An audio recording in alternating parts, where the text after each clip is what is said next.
a gente. Bom dia, Daphne, tudo bem? Bom dia, Léo. Bom dia, comunidade. Bom dia, deputado. Seja muito bem-vindo aqui à TV 247. Grande Leonel Rádio, é um prazer interagir com você. Primeira vez que a gente está aqui na tela, mas sou teu fã e sempre que você está na tela eu paro para te escutar. Então, realmente te agradeço aí mais uma vez por estar conosco aqui. Obrigado, Léo. Obrigado a toda a audiência do 247. É uma honra estar aqui com vocês. E obrigado pelo convite mais uma vez. Fazia um tempo que eu não vinha no 247, né? E para mim é sempre muito importante estar aqui dialogando com toda a audiência. Muito bom, não? E hoje você está vendo um dia especial, porque a gente sempre tem sexta-feira às 8 horas, né, Daphne? O Zé Genuíno que teve um problema. Então você está aí agora vestindo uma camisa aí de responsabilidade, né? Não, a Daphne agora, né? Eu tenho uma grande responsabilidade nesse momento agora. Não vou querer aqui fazer a disputa, mas estou tentando fazer uma substituição. Eu sou reserva aí de qualidade, né? Vai fazer uns gols aí. Valeu, obrigado, Leonel. Um Valeu, abraço. Léo. Bom, Valeu. deputado, muito obrigada mais uma vez por o senhor estar aqui conosco, né? Queria falar um pouquinho desse evento na próxima semana, né? A gente está participando aí, está vendo o mundo, enfim, caminhando a passos largos para a extrema-direita. O senhor participa na próxima semana desse evento Extrema-Direita, como lá vivimos e enfrentamos. Meu espanhol básico, número 1. Então, é sobre o enfrentamento à extrema-direita e vai cumprir umas agendas lá com as entidades espanholas, né? Queria que o senhor falasse um pouco sobre o aceite da ida para esse evento, do que vocês vão tratar, né? Me parece que é de suma importância nesse mundo que a gente vive agora, esse tipo de reunião, digamos assim.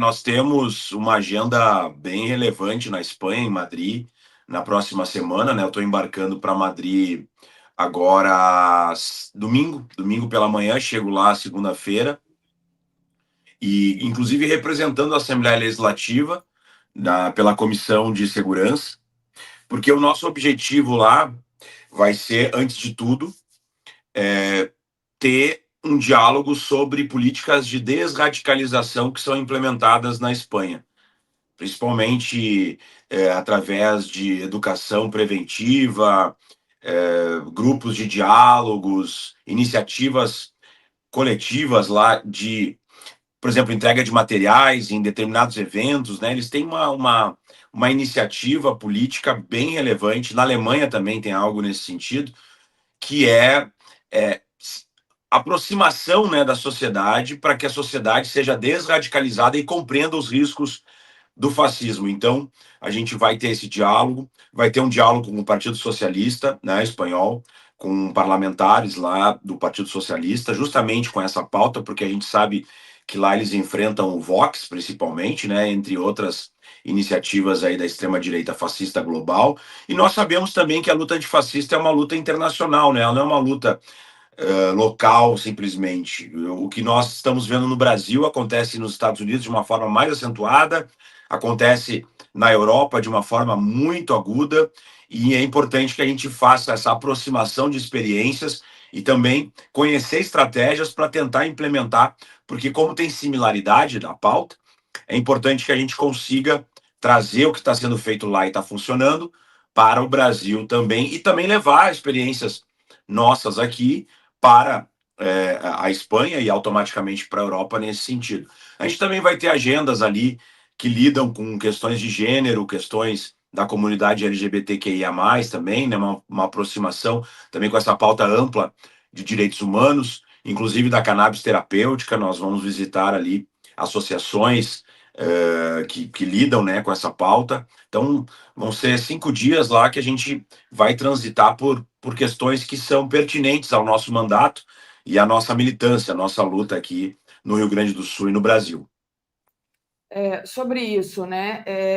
Bom, essa experiência espanhola, em que aspecto isso pode inspirar em políticas públicas aqui no Brasil voltadas, por exemplo, para essa população LGBT e, enfim, que ia mais? O senhor, que tem sido uma das vozes mais ativas no combate ao discurso de ódio no Brasil, falou que existem similaridades com a extrema-direita aqui. Quais são esses paralelos que existem entre essa extrema-direita europeia e brasileira, né? E quais são os tipos de estratégias que o senhor pretende traçar para combater esse discurso de ódio e essa violência política aqui no Brasil? Então, quais são, a partir dessa experiência, o que isso pode inspirar como política pública voltada aqui para o Brasil? E as similaridades também entre a extrema-direita de lá e a daqui. Eu tenho, por exemplo, um projeto de lei que tramita na Assembleia, que tem muita relação com o que a gente vai debater lá, que é um projeto de lei que tem como foco o estudo e avaliação de fake news, por exemplo, nas escolas, né? Que as escolas já no seu currículo possam fazer análise de discursos falsos e de como a pessoa pode ter ferramentas para descobrir se aquela informação ela é verdadeira ou não. Então, isso já na Finlândia, isso é feito com uma certa já maestria, mas é importante, a gente pode pensar, não, mas isso é uma questão do indivíduo, né? Quem tem vontade de saber se é fake ou não, acha as ferramentas e encontra a informação real, não é algo complexo. Mas se nós não tivermos uma educação nesse sentido, né, e isso fica muito difícil, depois que a pessoa está radicalizada, ela vai para uma lógica de viés de confirmação, ela não vai checar a informação, ela vai querer só aderir a pensamentos que ela automaticamente já concorda. Então, essa é uma iniciativa na base educacional. Outra iniciativa também é nós termos ferramentas de diálogo entre estudantes, professores, uma grande roda, né? Termos iniciativas dentro da escola que visem observar as diferenças e respeito às diferenças, sejam de gênero, sejam ideológicas, políticas, e criar pontes, né? Porque o que a gente vê hoje é uma impossibilidade de pontes entre pessoas que pensam diferente. Se tu é direita, né, não, tu vai querer ser totalmente refratário e eliminar a esquerda, por exemplo, porque essa é a lógica do fascismo, né? Ele vai na lógica do pensamento único. Então, nós temos que ter ferramentas de aproximação, de construção de pontes mesmo entre os pensamentos diferentes. E aí entra questões de gênero, questões raciais, e por isso que é tão importante. Lá na Espanha, eles têm uma estratégia que é de distribuição de camisetas.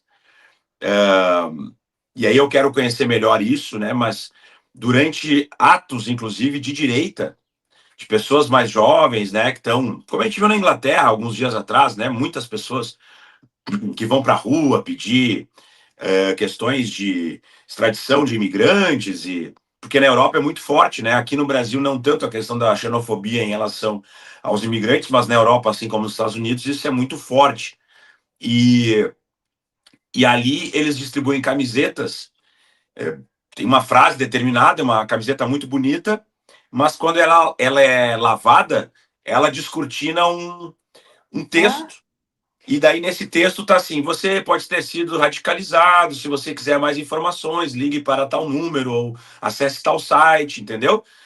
Então, isso é interessante, é uma iniciativa que pra gente, assim, pô, como é, claro, é uma questão que envolve recursos financeiros, mas imagina, tu dá uma camiseta, o cara acha legal, aí ele vai lavar e quando ele pega a camiseta tem uma frase que é óbvio que ele vai ser impactado por aquilo.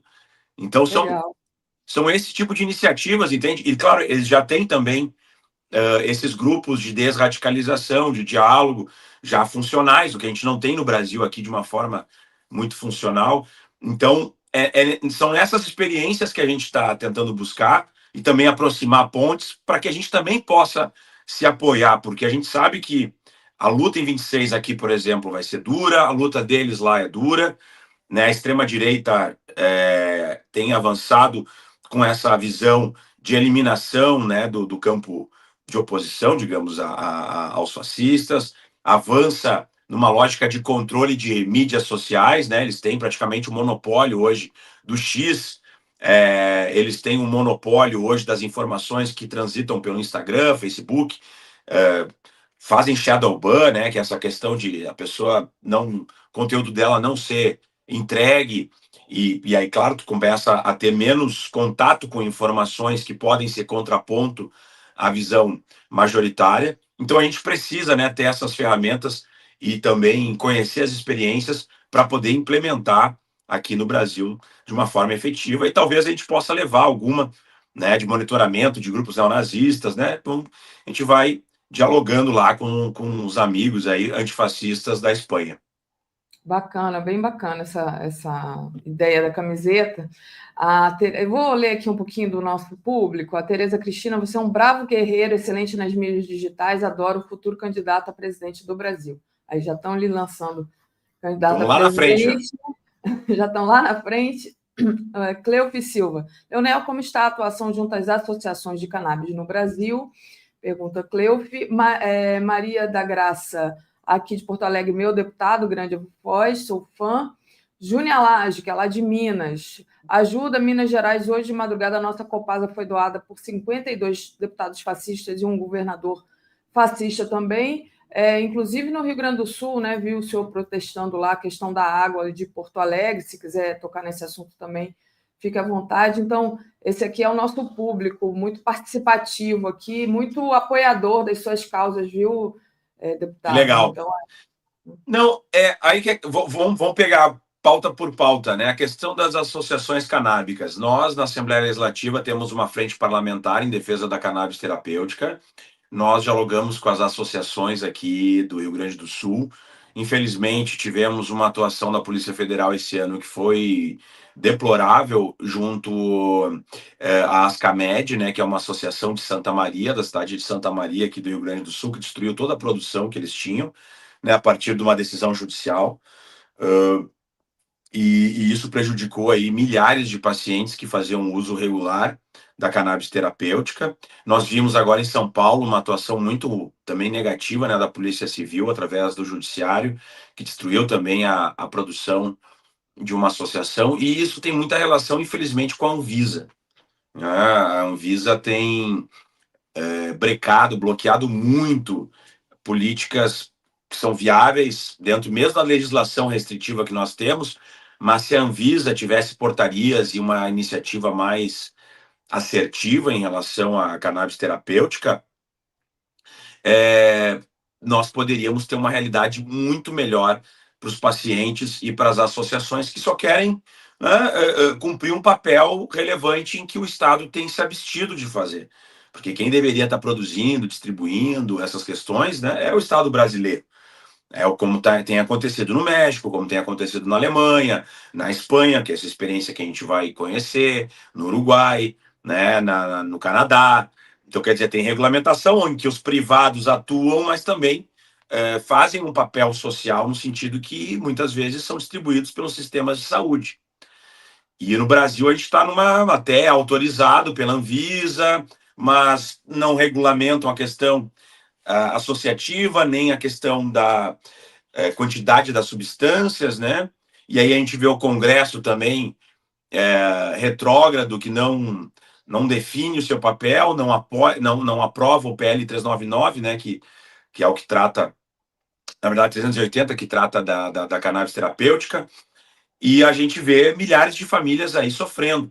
E aqui no Rio Grande do Sul a gente também tem um projeto tramitando, que já está na Comissão de Constituição e Justiça, que tem como objetivo a distribuição, né, dos remédios de cannabis, de maconha pelo SUS, aqui, né, que o Estado faça a distribuição desse medicamento, desse remédio, e também que incentive a pesquisa aqui no Rio Grande do Sul, né, através das universidades, enfim, que a gente tenha um ambiente propício à pesquisa e também a distribuição de remédios à base de cannabis, à base de maconha, pelo SUS. Então, e esperamos que a Anvisa se posicione e que cesse essa perseguição às associações. Em relação ao DEMAI, né, nosso Departamento Municipal de Águas e Esgotos, então ontem foi aprovada a entrega, ontem não, na verdade anteontem, mas é que foi na madrugada, né, então entrou madrugada adentro, então começou num dia e terminou no outro, então não deixa de ser ontem, né, de madrugada. Então o DEMAI, que é o nosso Departamento Municipal de Águas e Esgotos, então foi entregue para a iniciativa privada, numa parcerização que eles chamam, né, porque não é uma privatização, porque tem uma avaliação ali, mas enfim, foi entregue para a iniciativa privada a distribuição de águas e Tratamento de Esgotos, e justamente no DEMAI, que está sendo alvo de uma CPI, foi alvo de uma CPI agora, por corrupção entre o poder público e os privados, que são justamente os privados que agora estão absorvendo o Departamento Municipal de Águas e Esgotos, e nós compreendemos que isso vai fazer com que o preço da água suba, que a qualidade caia, e que a gente pode ter grandes prejuízos aí para a população de Porto Alegre, justamente num departamento de águas e esgotos que era exemplo para o Brasil na época que o Partido dos Trabalhadores, né, administrava Porto Alegre, desde a década de 90, por exemplo. O DEMAI era considerado o Departamento Municipal de Águas e Esgotos com a melhor qualidade de água do Brasil. E agora sendo entregue, então, pela direita, extrema-direita, aí para a iniciativa privada, o que é deplorável, fora toda a repressão que aconteceu na casa, né, na Câmara de Vereadores, onde foi votado, em que nós tivemos aí vereadores que foram feridos e muita truculência e também silenciamento, né, da oposição a esse projeto. Então isso nos preocupa demais porque representa, né, uma lógica fascista, uma lógica da extrema-direita de silenciamento e eliminação da possibilidade de debate e de diálogo. Então é isso, infelizmente Porto Alegre, mais uma vez, acaba, né, regredindo em uma política importante, né, de um bem básico, que é a água, né, que é o bem mais básico da vida. É muito importante reclamar sobre isso, né, denunciar isso. Agora, voltando aqui à missão à Espanha e ao combate contra o fascismo, né? O senhor falou aí desse intercâmbio. Essa missão pode resultar na criação de uma rede internacional de enfrentamento ao autoritarismo, porque a gente sabe que a extrema-direita é muito organizada, né? Eles se reúnem sempre, eles são muito organizados, e eu acho que falta também digamos assim, uma rede de combate ao fascismo, uma rede de combate ao autoritarismo. E aí também já pego a questão da situação por exemplo, de Eduardo Bolsonaro lá nos Estados Unidos, né? Que se dizia ali tão próximo à Casa Branca e tudo, viaja com verba pública, fica lá, continua recebendo, e, enfim, continua lá. Hoje, inclusive, o irmão dele defendeu aqui que se afunda em barcos na Baía de Guanabara, aqui na minha cidade, no Rio de Janeiro, né? Quer dizer... Com certeza a gente precisa de uma rede internacional que realmente tenha acessos diretos, né? Que não seja só, eu vou lá, pego uma informação, não, que tenha uma articulação estratégica. Inclusive, em março do ano que vem, aqui em Porto Alegre, nós teremos um encontro antifascista internacional, né? Vai ser na segunda quinzena de março, então a gente vai divulgar bastante isso aí, então já fiquem atentos, mas teremos aqui em Porto Alegre, então, vamos chamar um seminário, né, antifascista, com diversas forças políticas internacionais de diversos países, diversos partidos, diversos movimentos sociais. Então vai ser um evento bem relevante. Era para ter sido feito ano passado, mas o ano passado, só que nós tivemos a enchente bem no período que ia acontecer, então a gente teve que cancelar. E nós teremos agora, em março de 2026, uma conferência antifascista aqui em Porto Alegre. Então fiquem atentos aí, seria muito importante todo mundo estar aqui em Porto Alegre, justamente para a gente fortalecer essa rede internacional de luta antifascista. Porque a gente sabe que o antifascismo ele vai ter divergências internas, né? Porque tu pega desde grupos anarquistas que desprezam, né, a questão da institucionalidade de partidos políticos, até grupos, né, sociais-democratas que tendem a grupos mais da centro-direita, digamos, né? O antifascismo ele acaba tendo um espectro muito amplo, né, de visões ideológicas dentro da mesma luta, que é a luta contra o fascismo, contra a extrema-direita fascista, né? Então, a gente tem que ter essa percepção e observar o que nos une como estratégia. Então, para mim, esse é o grande objetivo, e por isso vai ser tão importante essa conferência. E em relação ao Eduardo Bolsonaro, o que as pessoas têm que entender é que nós, cidadãos, pagadores de impostos, estamos pagando o salário de um indivíduo que está nos Estados Unidos sem trabalhar, conspirando contra o Brasil, gerando prejuízos contra a população brasileira, gerando desemprego, gerando crise econômica. Claro, felizmente nós temos o Lula, presidente Lula, muito articulado, que conseguiu sanar boa parte desse problema, mas o objetivo dele era dizer, ele disse abertamente que se ele não fosse atendido, pelo menos se o Brasil quebrasse, ele já estaria vingado. É isso que ele falou, tá? Dito por ele. Então, quer dizer, é um indivíduo que dane-se o trabalhador e a trabalhadora, dane-se o pagador de impostos. Então, nós, como trabalhadores, aqui estamos pagando impostos, que está pagando o Eduardo Bolsonaro para ficar viajando na Disney, para ficar brincando de revolucionário lá nos Estados Unidos, mentindo, porque agora nem a Casa Branca recebe mais ele. E a Carla Zambelli também é a mesma coisa. Estamos pagando o salário dela, estamos pagando os assessores dela, para ela, tá lá na Itália, né? Fez aqui uma tentativa de golpe no Brasil e, mesmo presa, a gente segue pagando o salário dela e das assessorias. Então, 2 deputados da extrema-direita fascista, bolsonaristas, que trazem prejuízo para o Brasil. Mas em relação ao Eduardo Bolsonaro, é uma vergonha o que aconteceu no Congresso, quando o Congresso considerou que um deputado pode ficar sem trabalhar, que não tem problema nenhum, que pode ficar lá conspirando contra o próprio país, o que já é comprovado em termos de vídeos e falas, que está tudo certo. Quer dizer, a mensagem passada para o povo brasileiro é terrível, é deplorável. Justamente eles que se diziam patriotas, né? Estão lá batendo continência para a bandeira dos Estados Unidos. Lá no próprio gabinete do Eduardo Bolsonaro tem um monte de bandeira dos Estados Unidos, nenhuma do Brasil. Então a gente vê hoje quem são os verdadeiros patriotas e quem realmente está preocupado com os gastos públicos, porque eles gostam muito de dizer, né, que gasto público, mas estão lá gastando dinheiro público, vivendo uma vida de pachá, né, de milionário, tudo pago pela gente. Então, eu acho deplorável o que tem acontecido, né, nesse sentido, e eu espero que a população acorde e observe que enquanto a esquerda está preocupada com o aumento da isenção do imposto de renda para quem ganha até R$ 5.000, uma redução para quem ganha até R$ 7.300, preocupado com o fim da escala, preocupada com o fim da escala 6x1, preocupada com pautas trabalhistas, de aposentadoria, pagando novamente os aposentados que foram lesados nessa corrupção do INSS. A extrema-direita está preocupada com o PEC da bandidagem, para os deputados não serem julgados, está preocupada com lei da anistia, para liberar criminoso, está preocupada em pagar salário para deputado vagabundo que não trabalha fora do país. Então, sim, eu espero que no período eleitoral isso fique muito evidente e as pessoas se lembrem disso e não votem em políticos da extrema-direita que só têm interesses pessoais. E eu vou dizer outra coisa: esse escândalo das emendas PIX e do orçamento secreto, que está sendo tocado ali o inquérito pelo Flávio Dino no STF, quando estourar isso aí, vai pegar grande parte da extrema-direita bolsonarista moralista. Então fiquem atentos, porque talvez esse seja o maior caso de corrupção da história do Brasil e vai colocar muita gente na cadeia. É só que está por baixo dos panos, mas isso está muito evidente para quem tem acompanhado as investigações desse caso. Muito importante essa sua fala.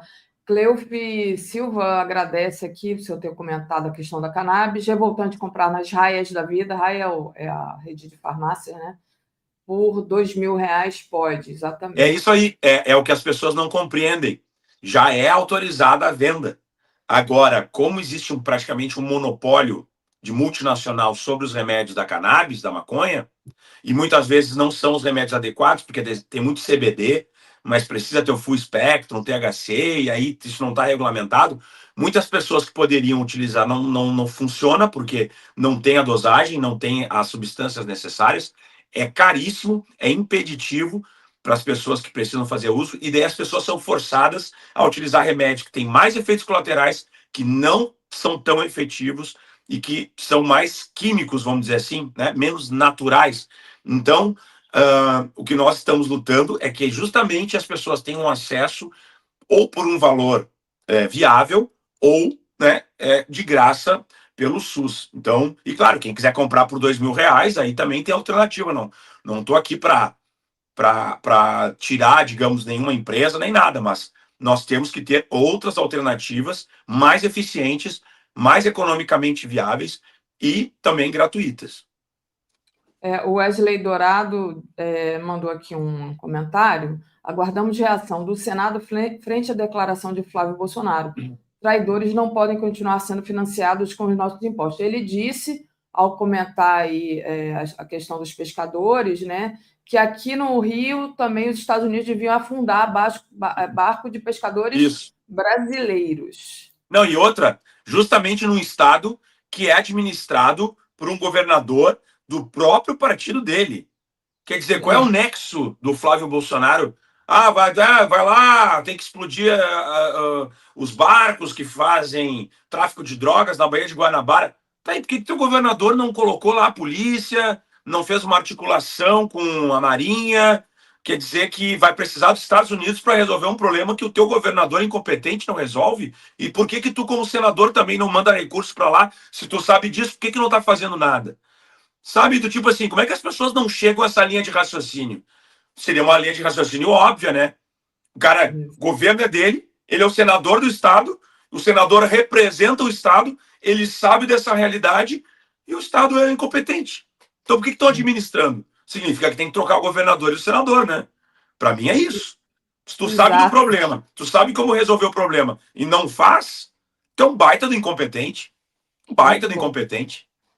Safira Caldas disse que a família dela e ela também ama o deputado Leonel, fãzona. Então, aqui, Safira, mais uma fã do deputado. Deputado, queria falar um pouco do julgamento do Jair Bolsonaro, do golpe do dia 8 de janeiro, que também é um pouco resultado, né?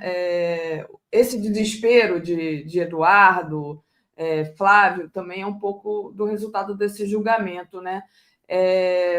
Você calcula aí que esse resultado desse julgamento é um marco na luta contra o fascismo, e eu queria saber se você ainda considera que o bolsonarismo é uma ameaça concreta ainda às instituições democráticas do Brasil.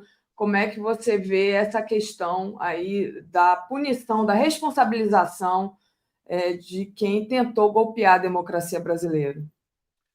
Eu sempre falei que o bolsonarismo é uma expressão do fascismo. Então, ele não se elimina com o Bolsonaro e nem com a punição dos bolsonaros ou, né, desse grupo identificado como bolsonarista. Para mim, o fascismo ele tá introjetado nas pessoas, né? Então, existem pessoas que estão imbuídas desse sentimento e vão atuar dessa forma, independente de quem seja a liderança, porque o fascismo ele só precisa ter uma liderança carismática que seja o centro, mas não precisa ser uma específica. Então, eu tenho defendido, né, que a gente deva realmente chamar de fascismo esse movimento, cujo uma das vertentes é o bolsonarismo, e que é a dominante hoje no Brasil, mas ele é uma vertente, é uma expressão do fascismo, porque daqui a pouco eles vão achar outra liderança carismática e aí a gente vai ter que criar um termo nicolarismo, tarcisismo, entendeu? E aí a gente vai ter que ficar explicando todo o conceito que é o mesmo, né? Porque vão ser os mesmos problemas, os mesmos conceitos, a mesma violência, né? Talvez de uma forma mais suavizada ou não, mas é a mesma expressão fascista. Eu acredito que simbolicamente é um marco para o Brasil, sim, a punição do Bolsonaro, né, o presidente da República sendo preso por tentativa de golpe de Estado, e claro, ele responde a outros processos, inclusive de lavagem de dinheiro, então não vai ser essa conversa de que, mas não tem crime de corrupção. Tem, sim, tem crime de corrupção, tem questões sendo investigadas, inclusive dos 40 milhões que ele recebeu daqueles PIX, e movimentou e passou para filho, e não sei o que, lavagem de dinheiro, tem toda uma questão envolvendo 51 imóveis pagos com dinheiro vivo, né, da família Bolsonaro. Então, quer dizer, tem questões de corrupção, mas o mais relevante é que é a primeira vez que o Brasil está punindo golpistas, né? E essa foi uma tradição histórica no Brasil, desde a fundação da República. A gente tem essa característica de frequentemente as Forças Armadas darem golpes de Estado, né? Em 30, depois 64, enfim, e sempre essa sombra, né, de que se não agradar os militares, se tiver uma situação de crise, pode ter uma intervenção, né? Isso é uma sombra que nós brasileiros sempre vivemos. E agora, com essa punição, inclusive, de militares de alta patente, junto com o presidente da República, e vão ser todos presos, né? Isso eu acho que ninguém discute, inclusive, agora, segunda-feira é o limite para para a defesa e a PGR apresentarem as suas, né, os seus recursos, mas são embargos de declaração, basicamente, que podem ser apresentados, né, legalmente não tem outra ferramenta. E embargo de declaração é só para esclarecer um ponto ou outro, não tem potencial nenhum de alterar voto.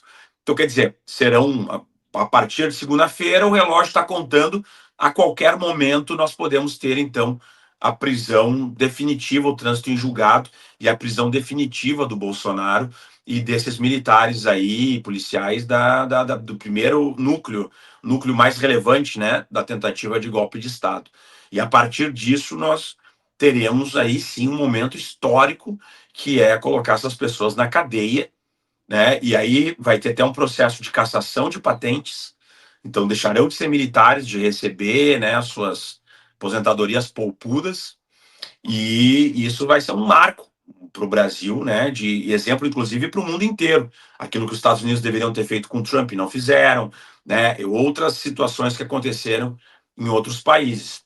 E agora, daí, depois desse processo, o que vai importar é a gente ter uma mobilização efetiva para a eleição de 26, reeleger o presidente Lula e eleger um Senado que seja de acordo com esse projeto democrático.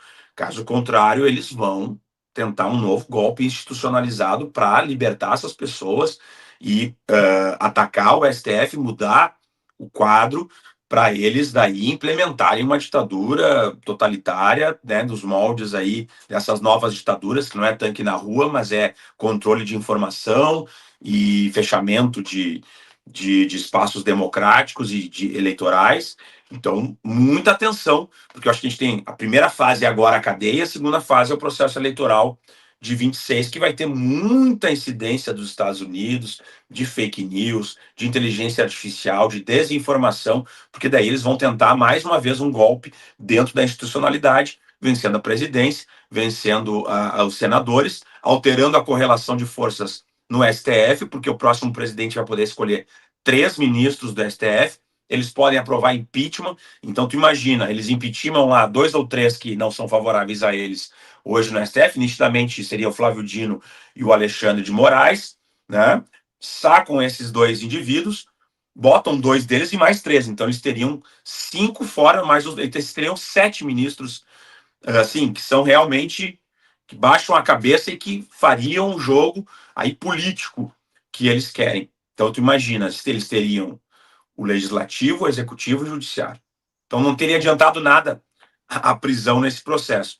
Então, assim, muito foco em 26, muita estratégia em 26 e com certeza será um marco a prisão deles agora nesse ano. Hilton Freitas disse assim: Dali Leonel, próximo prefeito de Porto Alegre, então já foi para presidente, já foi para senador e agora para prefeito. Essa eu acho que dependendo de como for 2026 para a gente aqui, em 28, quem sabe, né? Essa eu acho que é a mais realista, talvez, delas todas, né? Muito bom. Então, deputado, bom trabalho aí, bom evento. A gente segue lhe apoiando aqui. Enfim, muito obrigada pela entrevista, viu? Muito obrigado. Quem puder nos seguir nas redes sociais, @LeonelHad. A gente vai postando lá também enquanto estiverem acontecendo as coisas lá na Espanha. Acompanha a nossa viagem aí. E em março já fica o convite para a nossa primeira conferência antifascista aqui em Porto Alegre. Um grande abraço, tamo junto. Tchau, tchau. Tchau. Muito bem, gente.